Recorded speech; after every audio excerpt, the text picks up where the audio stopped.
The MTEG ball burst test can be used to determine the ability of sanitary paper to withstand a mechanical force applied by a spherical head.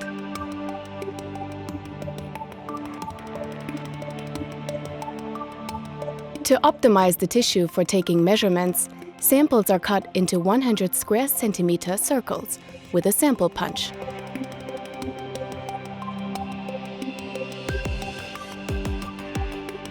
The sample tissue is inserted between two magnetic rings and placed in the measurement position. Once the measurement is started, the ball-shaped measurement head moves down to the sample at a defined speed and pushes onto it with increasing force until it bursts.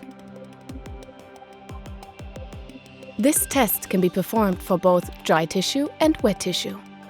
For the wet measurement, 5 ml water is applied to the tissue via the ball head. The measurement procedure remains the same.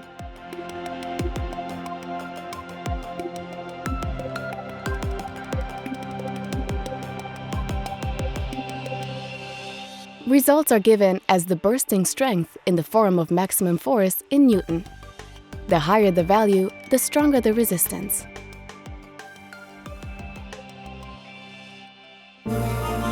Wacker, creating tomorrow's solutions.